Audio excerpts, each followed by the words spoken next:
Hello जी, नमस्कार। Rura biology classes में आपका स्वागत है। आज जो हमारा क्लास होगा वह है कक्षा 12 से विषय जो जीव विज्ञान है उस पर हम चर्चा करेंगे। जो पहला अध्याय है उसी में से एक टॉपिक लेकर चल रहे हैं जो आपको कल बताया गया था, स्वपरागण और परपरागण में अंतर या उसकी परिभाषा के बारे में। उसी के आगे चलते हैं। आज हम देखते हैं कि जो स्वपरागण है वह कितने प्रकार के होते हैं और इससे क्या लाभ है और हानि क्या है। जो आपका आर्टिफिशियल पॉलिनेशन के थ्रू पौधे तैयार किए जाते हैं, तो उन पौधों में किन्हीं में स्वपरागण कराया जाता है, किन्हीं में परपरागण कराया जाता है। अधिक जो स्वपरागण होता है वो किसी दूसरे के माध्यम से नहीं कराया जाता है, वह पौधे स्वयं कर लेते हैं। और जो परपरागण होता है, क्रॉस पॉलिनेशन, उसमें किसी दूसरे के माध्यम से उसका परागण स्थानांतरित होता है। तो देखते हैं अपने टॉपिक पर।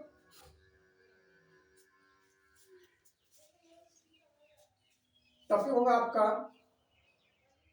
स्वपरागण के प्रकार।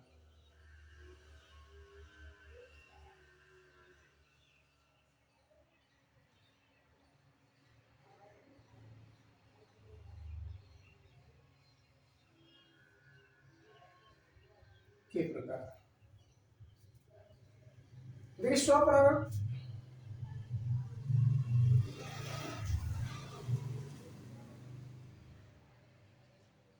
दो प्रकार से होता है।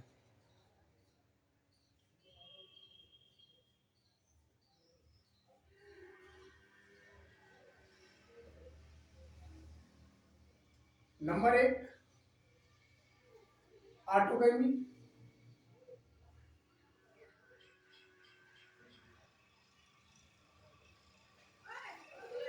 नंबर दो,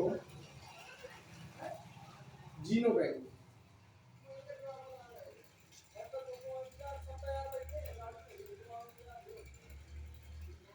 ऑटोगैमी और जीनोगैमी। अब जो आपका ऑटोगैमी है, देखिए, ऑटोगैमी और जीनोगैमी, इसमें क्या होता है, इसमें जो ऑटोसोम होता है यानी जो उसमें युग्मक होता है, गैमीट्स होता है,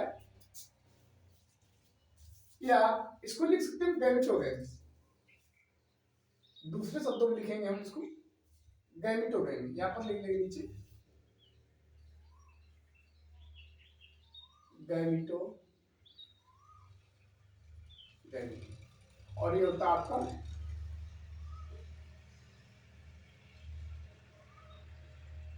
जीनोगैमी, यानी गैमेटोगैमी और जीनोगैमी या ऑटोगैमी। तो अब इसमें क्या होता है, इसमें इसका युग्मक स्थानांतरित हो जाता है और इसके जीन स्थानांतरित हो जाता है। तो इसकी परिभाषा लिखेंगे सबसे पहले, ऑटोगैमी।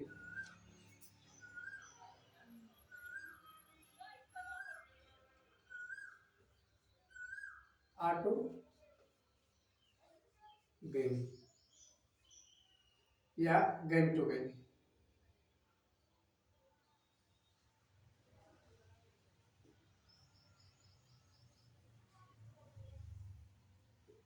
इसकी हम परिभाषा लिखेंगे, एक द्विलिंगी पुष्प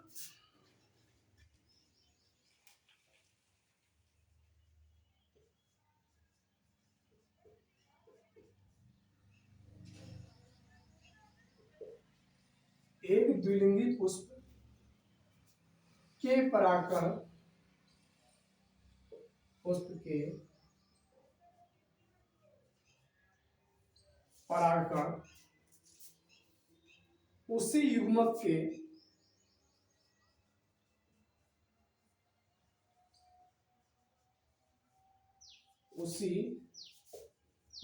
के वर्तिकाग्र पर पहुंचते हैं।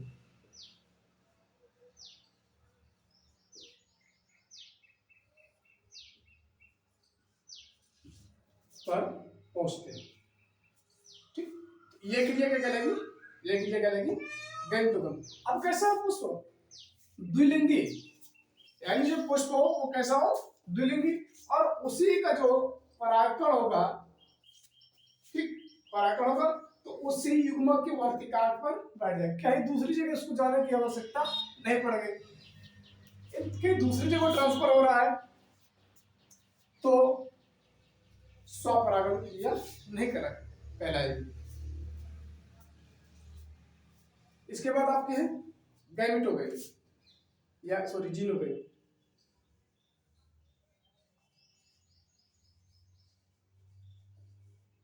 जीनोगैमी, आप जीनोगैमी लिखेंगे जब एक ही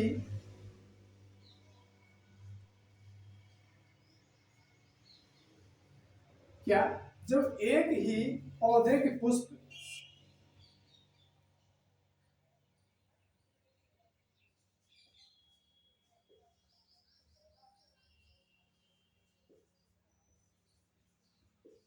जब एक ही पौधे के पुष्प के परागकण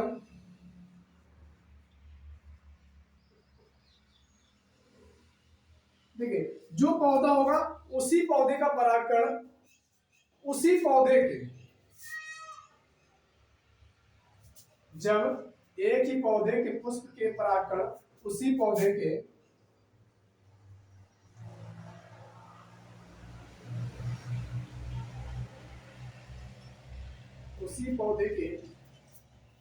दूसरे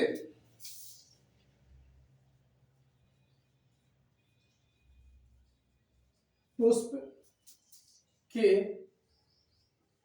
वर्तिकाग्र पर पहुंचते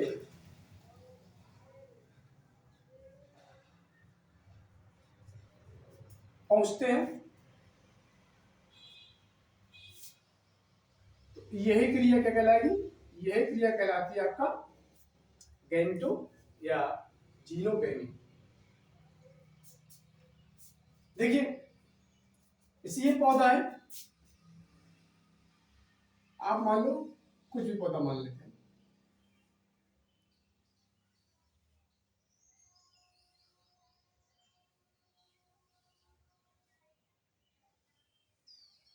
ये मान लो पुष्प है, ठीक, तो और इसका जो परागकण होगा, इसका जो, चलो आपको ये पुष्प आपको बना दिखा रहे हैं, इसमें आपको इसमें आप लोग समझ नहीं पा रहे ना।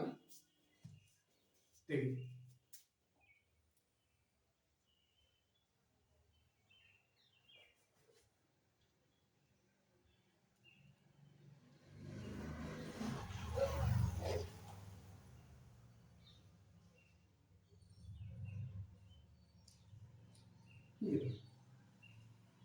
अब इसमें क्या, अब ये वाला इसका जो पार्ट है, यहाँ पर इसकी क्या पाया जाता है? परागकण पाए जाते हैं, ठीक। अब वर्तिकाग्र का पाया जाएगा, यहां पर पाया जाएगा। अब ये वही पौधा है, अब ये उसी पौधे का पुष्प है, अब ये उसी में से क्या यहां से आकर स्वयं पहुंच जाएगा, किसी दूसरे की आवश्यकता नहीं पड़ेगी। तो ऐसी क्रिया को हम कह रहे परिभाषा, एक ही पौधे, जब एक ही पौधे के पुष्प के परागकण उसी पौधे के दूसरे पुष्प के वर्तिकाग्र पर स्थापित हो जाते हैं, ये चलकर दूसरे पौधे के वर्तिकाग्र पर स्थापित हो जाता है, तो यह क्रिया कहलाएगी जीनोगैमी। जो बच्चे नोट करना चाहते नोट कर ले।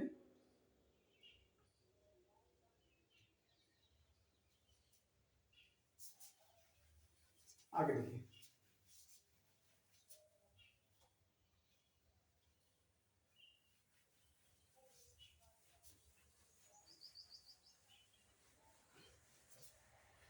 अगला टॉपिक आपका इसी में स्वपरागण से लाभ। यहां पर लिखेंगे स्वपरागण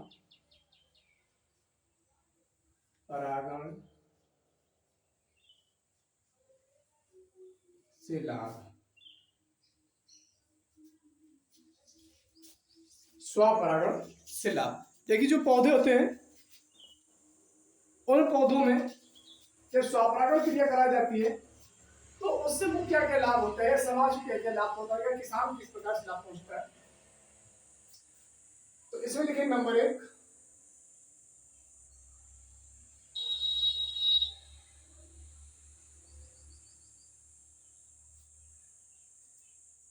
करा है आपका स्वपरागण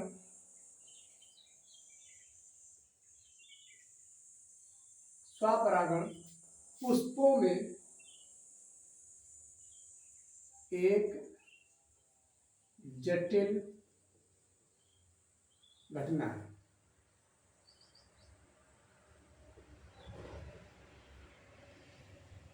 क्या है?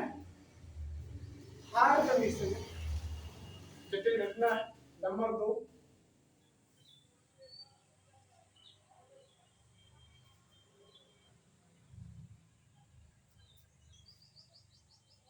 स्वपरागण नंबर 2 लिखो। अब इसी लिखिए जिसके कारण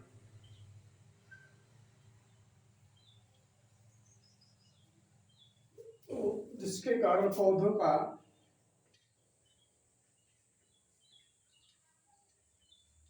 वंश चलता रहता है। नंबर 2,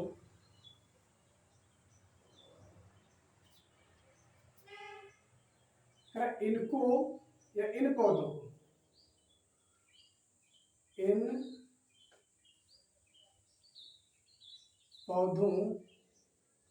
को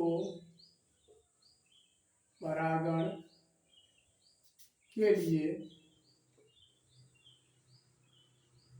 दूसरे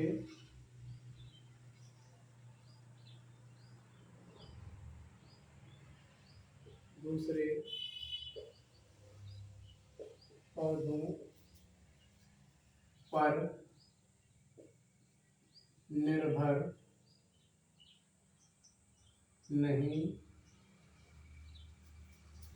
रहना पड़ता है।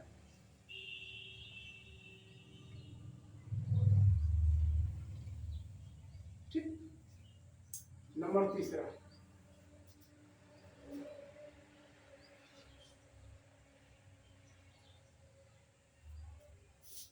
इन पौधों को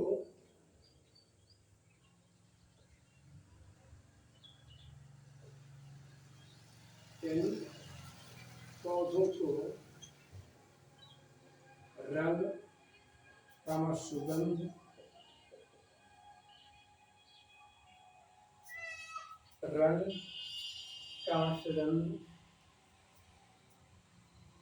तथा मधु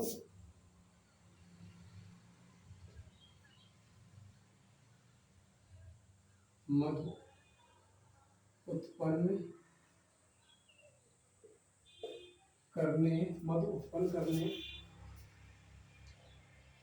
की जरूरत नहीं होती है। जरूरत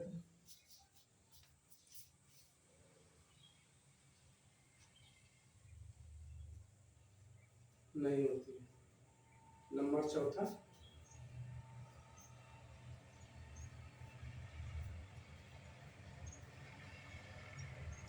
जिससे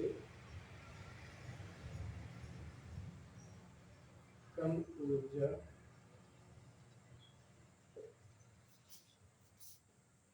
उत्पन्न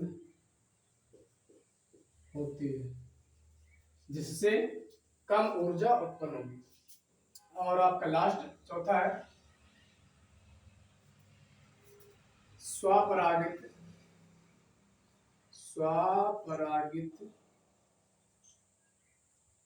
स्वपरागित बीज शुद्ध नस्ल वाले